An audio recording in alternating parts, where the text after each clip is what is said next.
नमस्कार। आज मैं गाथा द तासी का पार्ट 2 लेकर आई हूँ, जिसमें आज हम करेंगे कमियाँ और आगे देखेंगे हम लोग इसका प्रकाशन वर्ष। तो हम बिना टाइम वेस्ट किए स्टार्ट करते हैं। हम कर रहे थे हिंदी साहित्य इतिहास लेखन की परंपरा। उसमें सबसे पहला नाम हमने लिया था गाथा द तासी। गाथा द तासी की विशेषताएं हम लोगों ने कर ली थी, उनके इतिहास लेखन की कमियाँ कर रहे थे। तो अब वो जो कमियां हैं वो अधूरी रह गई थी, उन कमियों को मैं आज दोबारा लेकर आई हूँ पार्ट 2 में। आप लोग बहुत ध्यान से देखिएगा। गाथा द तासी, उनके इतिहास ग्रंथ का जो नाम है वो है इस्तवा द ला लिटरेतो एंदोई ए एंदोस्तानी। इसके बारे में मैं आप लोगों को पार्ट 1 में करा चुकी हूँ, आप लोग देख लीजिएगा। मैं स्टार्ट करने जा रही हूँ आज कमियां, कि इस इतिहास ग्रंथ में क्या क्या कमियां थी। कई बार क्वेश्चन आया है कि चारों ऑप्शन दे दिए जाते हैं और पूछा जाता है कि इनमें से कौन सी कमी नहीं थी, या इनमें से इस ग्रंथ में कौन सी कमी थी। तो आपको सारी कमियां पता होनी चाहिए, वो मैं लिखने जा रही हूँ। कुछ कमियां मैंने विशेषताओं में ही बता दी थी। आप लोग अगर पार्ट 2 से पहले पार्ट 1 देखेंगे तो आपको बहुत अच्छे से समझ में आ जाएगा। तो उन कमियों को मैं लेकर चल रही हूँ। पहली जो कमी थी, जब ये हिंदी साहित्य का इतिहास है तो इसमें हिंदी के कवियों को लेना चाहिए था, जबकि उन्होंने ऐसा नहीं किया। 738 कवि लिए थे, जिनमें से हिंदी के कवि सिर्फ 72 थे। बाकी के जितने भी कवि थे वो अन्य भाषा, उसमें भी सबसे ज्यादा थे उर्दू भाषा के। तो यहाँ पर हम लोग लिख देंगे सबसे बड़ी कमी क्या हो जाएगी, हिंदी के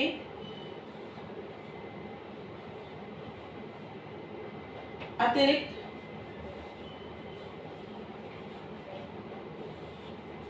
अन्य भाषाओं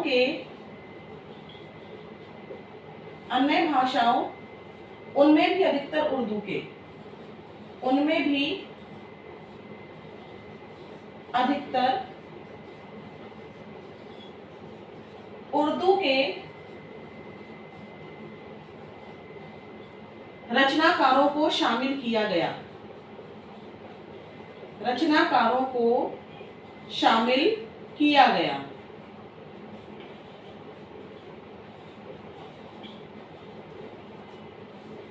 ठीक है, एक कमी तो हमारी ये हो गई।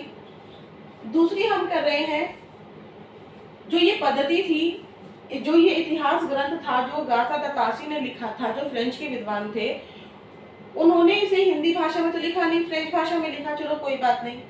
आगे उन्होंने क्या किया, इसमें जो कवियों को रखने का क्रम था वो जन्म के अनुसार नहीं लिया। उन्होंने किसके अनुसार लिया, वर्णानुक्रम पद्धति के अनुसार। वर्णानुक्रम पद्धति इसकी एक कमी थी। तो वर्णानुक्रम पद्धति, वर्णानुक्रम पद्धति में पहले पार्ट में समझा चुकी हूँ, मैं दोबारा पार्ट में समझाने जा रही, तो दूसरे पार्ट में दोबारा समझा देती हूँ आप लोगों को। इसमें क्या था, अगर आप लोग देखेंगे तो यहाँ पर वर्ण लिखा हुआ है। यहाँ पर भी कौन से वर्ण लिए उन्होंने, अंग्रेजी के। तो यहाँ पर ब्रैकेट में लिख लीजिएगा, अंग्रेजी वर्णों के अनुसार। अंग्रेजी वर्णों के अनुसार। अब इस पद्धति में क्या था, मान लीजिए 4 कवि हैं और उनका जो लेटर है, जैसे कि मैं आपको यहाँ पर एग्जांपल लेकर दिखाती हूँ। जैसे कि मान लीजिए अमित है, कुमकुम है, अंग्रेजी वर्ण लिए थे इसलिए मैं इंग्लिश में नाम लिख रही हूँ, और पायल है,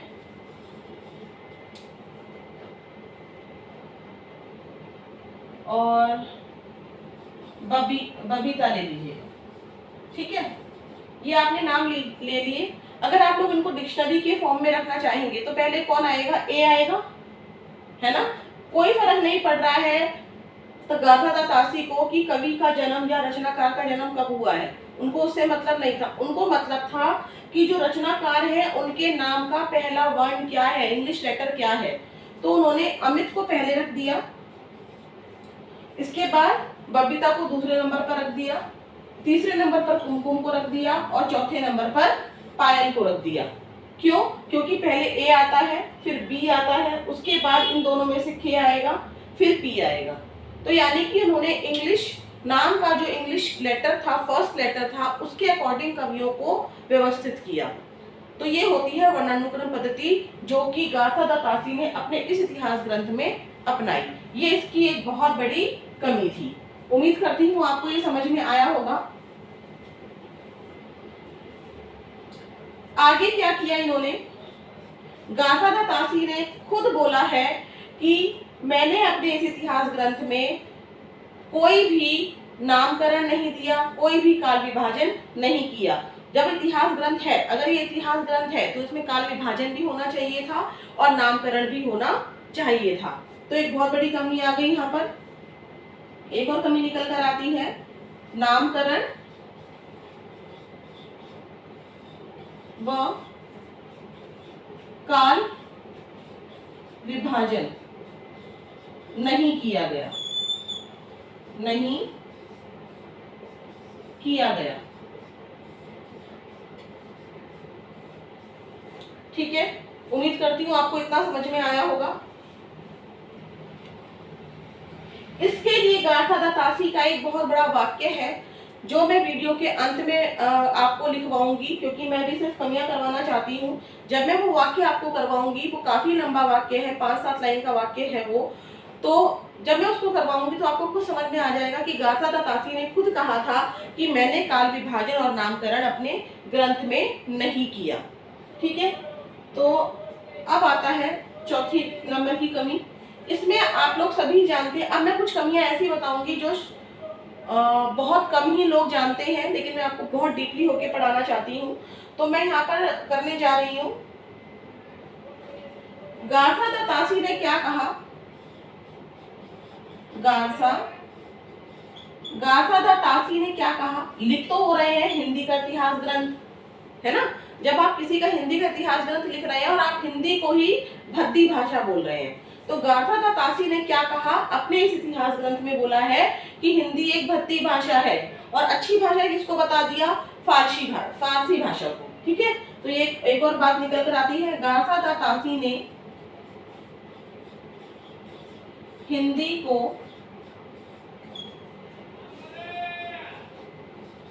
भद्दी भाषा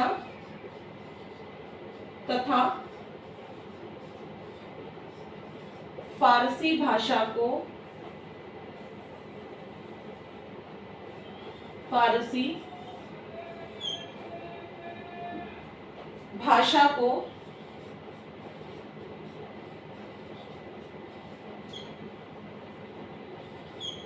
उच्च भाषा बताया, उच्च भाषा बताया। तो ये 4 कमी आप लोग नोट कर लीजिए, मैं एक बार रिपीट कर देती हूँ इसको। कमियां निकल कर आती हैं, पहला, हिंदी के अतिरिक्त अन्य भाषाओं, उनमें भी अधिकतर उर्दू के रचनाकारों को शामिल किया गया। मैं आपको बहुत पहले भी लिखवा चुकी हूँ, 738 कुल रचनाकार थे, जिसमें से हिंदी के मात्र 72 थे, बाकी के उर्दू या अन्य भाषाओं के थे। दूसरा है वर्णानुक्रम पद्धति, इसमें क्या था, अंग्रेजी वर्णों के अनुसार नामों को रखा गया था। तीसरा, नामकरण व काल विभाजन नहीं किया गया। चौथा, गाथादातासी ने हिंदी को भद्दी भाषा तथा फारसी भाषा को उच्च भाषा बताया। आगे बढ़ते हैं।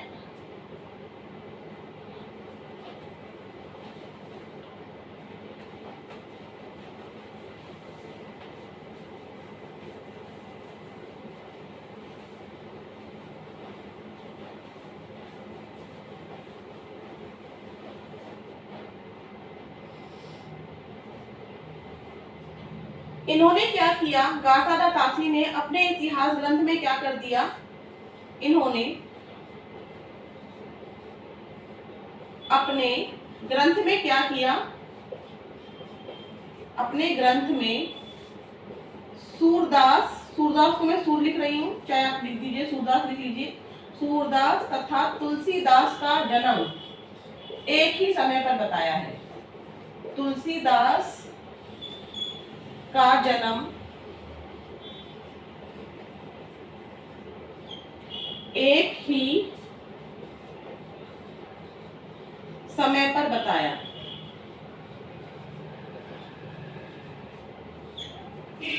एक ही समय पर बताया है, जबकि हम लोग जानते हैं कि सूरदास और तुलसीदास का जन्म अगर हम लोग पढ़ते हैं तो वो एक समय पर नहीं है बल्कि अलग अलग समय पर है। तो इन्होंने क्या कर दिया, सूरदास और तुलसीदास के जन्म में संदेह उत्पन्न कर दिया। ठीक है, तो ये कमी निकल कर आती है, इन्होंने कंफ्यूज कर दिया, संदेह उत्पन्न कर दिया।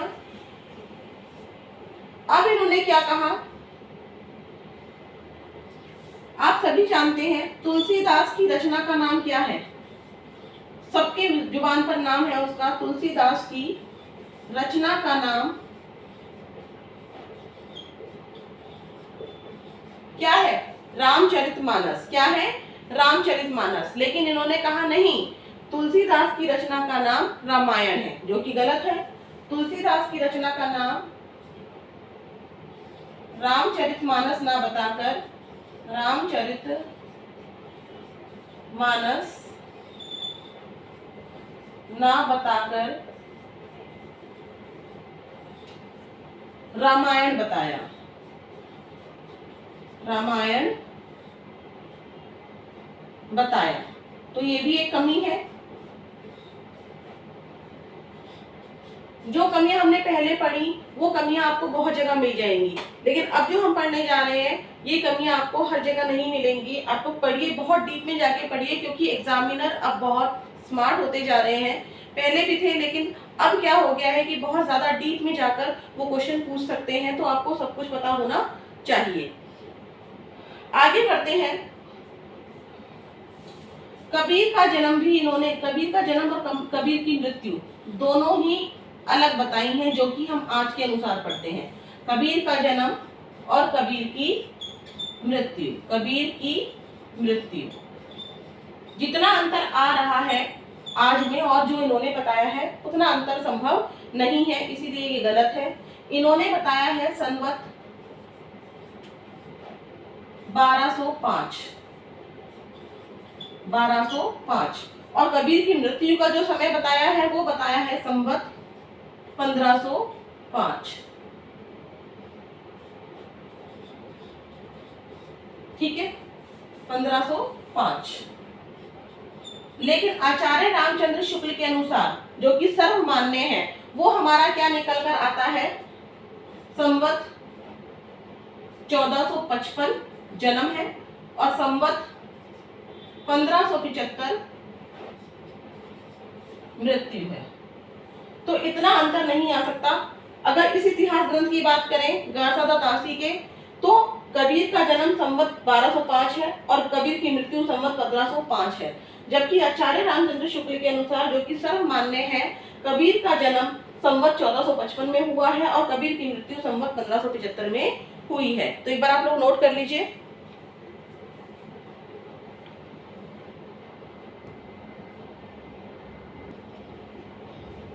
आगे बढ़ते हैं।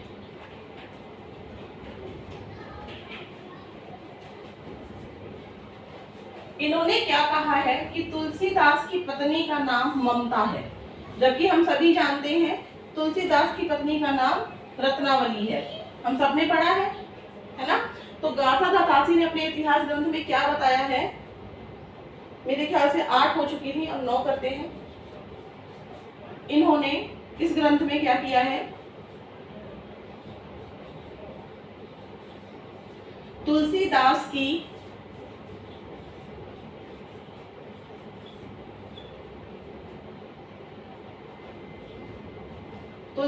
की पत्नी का नाम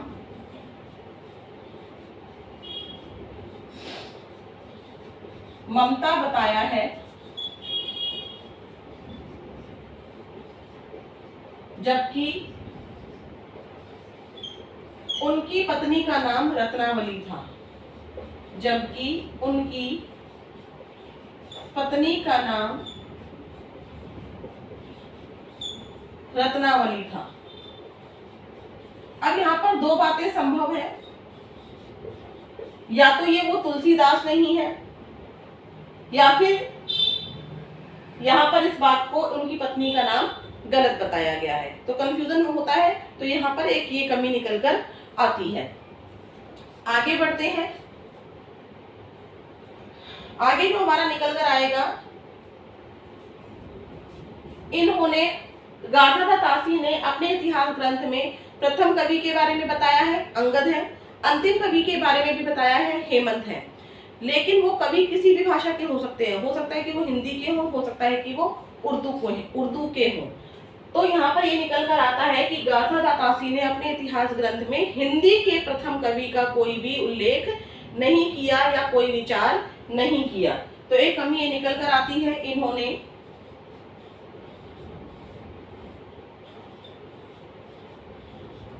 अपने इतिहास ग्रंथ में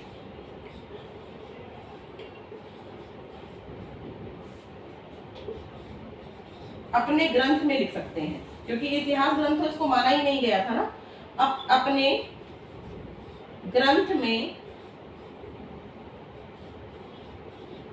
हिंदी के प्रथम कवि पर कोई विचार नहीं किया, पर कोई विचार नहीं किया। तो मेरे हिसाब से ये कमियां कंप्लीट होती हैं। एक बार मैं चेक कर देती हूँ, अगर कुछ रह जाता है आप लोग नोट कर लीजिए इतने।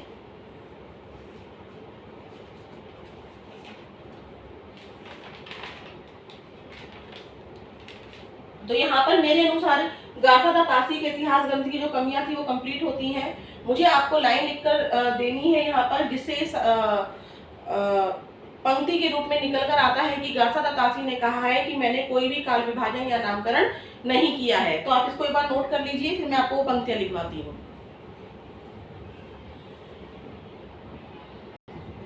मैं ये पंक्तियां लिख रही हूँ बोर्ड पर, अभी ये कंप्लीट हो जाता है फिर मैं आपको पूरा दिखाती हूँ इसको। तो देखिए मैं यहाँ पर वो पंक्तियां लिख चुकी हूँ और पढ़ देती हूँ आपके लिए। यदि मैंने कालक्रम वाली पद्धति अपनाई होती तो अनेक विभाग स्थापित करने पड़ते। पहले मैं उन लेखकों का पता रखता जिनका काल अच्छी तरह ज्ञात है, दूसरे में उनको जिनका काल संदेहात्मक है, तीसरे में उनको जिनका काल अज्ञात है। यही विभाजन उन रचनाओं के लिए करना पड़ता जिन्हें इस ग्रंथ के प्रधान अंश में स्थान नहीं मिल सका। अपना कार्य सरल बनाने और पाठक की सहूलियत दोनों ही दृष्टियों से मुझे यह पद्धति छोड़ने के लिए बाध्य होना पड़ा। गाथा तासी, यानी कि जो ये वाक्य है इतना लंबा, ये गाथा तासी ने स्वयं लिखा है और ये बताता है कि गाथा तासी कह रहे हैं कि मैंने अपने ग्रंथ में नामकरण और विभाजन को की जो पद्धति है उसको नहीं अपनाया। उम्मीद करती हूँ आपको सारी कमियां समझ में आ गई होंगी। आगे बढ़ते हैं, आप लोग इसे नोट कर लीजिए या स्क्रीनशॉट लेना चाहते हैं तो स्क्रीनशॉट ले लीजिए।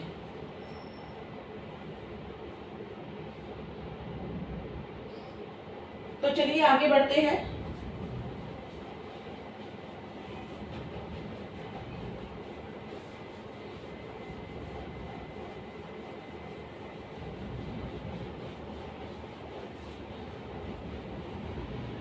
आगे जो हम करने जा रहे हैं इसका प्रकाशन। इस्तवार द लिटरेटो हिंदुस्तानी का हम लोग क्या करने जा रहे हैं, प्रकाशन। तो आप लोग हेडिंग डाल लीजिए। विशेषताएं हम लोग कर चुके हैं, कमियां भी कर चुके हैं, अब हम करने जा रहे हैं प्रकाशन।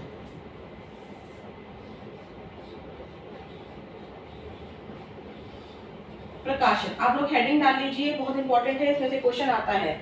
तो आप ध्यान रखिएगा कि जो ये ग्रंथ है इसके दो प्रकाशन हुए थे, दो संस्करण हुए थे, प्रथम संस्करण और द्वितीय संस्करण।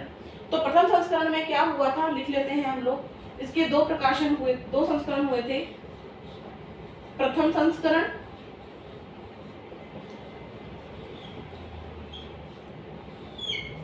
द्वितीय संस्करण।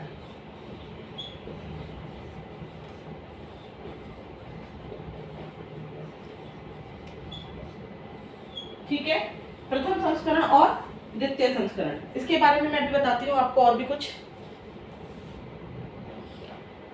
प्रथम संस्करण जो है इसमें इसके दो भाग हुए थे, दो भाग निकल कर आए थे, प्रथम भाग और द्वितीय भाग। ठीक है, प्रथम भाग और द्वितीय भाग।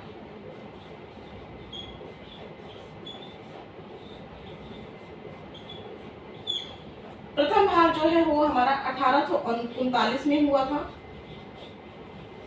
और द्वितीय भाग जो हमारा हुआ था वो 1847 में हुआ था। आप लोगों को याद होगा जब आप लोग पहला पार्ट देखेंगे उसमें विशेषताओं में मैंने लिखवाया है कि गासा दा तासी ने 1839 में यानी कि प्रथम भाग ने 1839 में अपनी जो ये रचना है इसको महारानी विक्टोरिया को समर्पित करते हुए लिखा था। आगे बढ़ते हैं हम लोग, इसका द्वितीय संस्करण आया। यहाँ पर 2 भाग थे तो यहाँ पर इसके 3 भाग थे।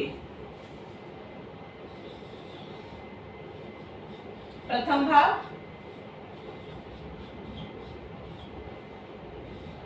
द्वितीय भाग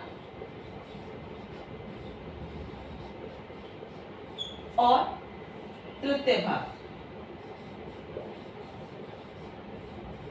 याद रखना बहुत इजी है, अगर आप लोग बार बार पढ़ेंगे ना, आप लोगों को डेट्स कभी भी याद नहीं होंगी अगर आप लोग बार बार नहीं पढ़ेंगे। आप लोगों को बार बार पढ़ना होगा। तो पहली जो डेट है प्रथम भाग की वो आएगी 1870 ईस्वी। 1870 यहाँ पर है तो द्वितीय भाग भी 1870 में ही आया था। ठीक है, आपको ये बहुत इजीली याद हो जाएगा। 1870 और यहाँ पर आ जाएगा आपका 1871। ठीक है, उम्मीद करती हूँ कि ये आपको बहुत अच्छे से समझ में आया होगा।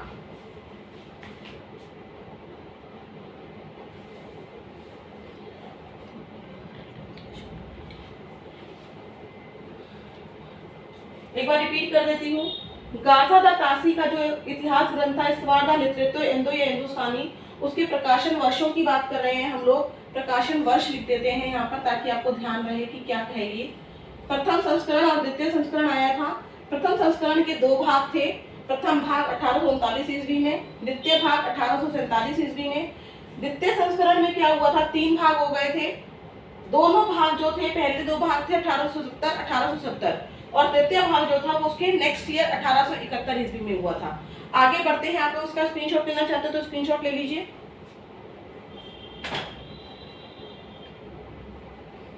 आगे बढ़ते हैं, अब हम करने जा रहे हैं प्रकाशक संस्था।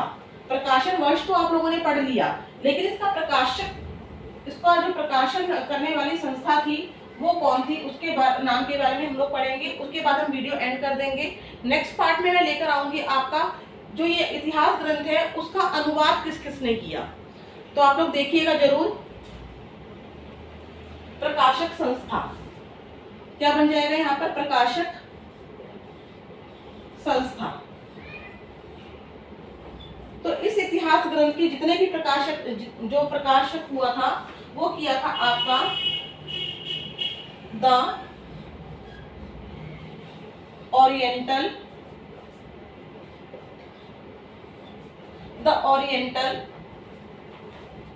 Translation committee.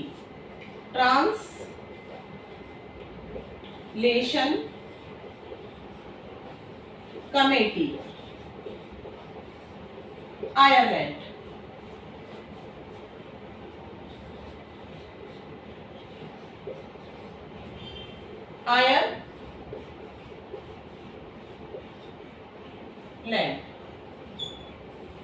ठीक है, तो यहाँ पर आपको समझ में आ गया होगा कि गासा दा तासी की जो इतिहास ग्रंथ है, इस्तवार दा लिटरेतो इंडो या हिंदुस्तानी, उसका जो प्रकाशक संस्था थी उसको किस संस्था ने छापा था, the oriental translation committee Ireland ने। कई बार यहाँ पर पेरिस नाम भी लिखा होता है तो आपको कंफ्यूज नहीं होना है, दोनों ही नाम सही है। तो उम्मीद करती हूँ आपको समझ में आया होगा। नेक्स्ट पार्ट में मैं आपके लिए इसी इतिहास ग्रंथ को किसने हिंदी भाषा में अनुवाद किया और किसने उर्दू भाषा में अनुवाद किया, उसमें किसने किसकी सहायता करी, वो सब कुछ मैं आपके लिए लेकर आऊंगी। धन्यवाद।